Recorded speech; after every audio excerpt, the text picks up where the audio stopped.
Ale, ale, comenzamos a grabar. Vale. Toma 5, por favor, a ver si ya es la última. ¡Acción! Los contenedores amarillos aparecieron en nuestro paisaje urbano hace poco más de 20 años. Todo ello ha supuesto un punto... ¡Corten! Siempre igual. Tómate un descanso y repártate el texto. ¡Tráeme agua! Sí, señor.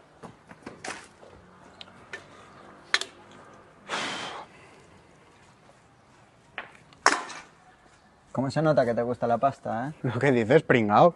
Disculpa, es que se me ha olvidado mirar para abajo mientras te hablaba. Nada, que me vislumbra la capacidad que tienes para mostrar tu hipocresía, ya está. Pero suena curioso viniendo de un farmacéuticucho borracho, ¿no? ¿Qué pasa? ¿Que juzgas igual que reciclas? Soy investigador.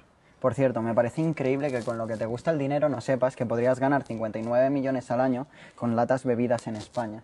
Vamos, lo que le costó Luis Figo al Madrid, lo mismo.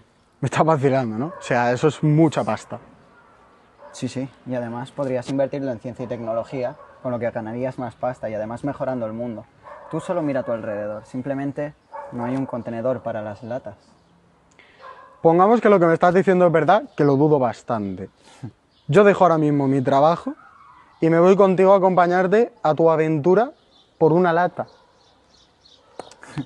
Te equivocas. Esto no es solo por una lata.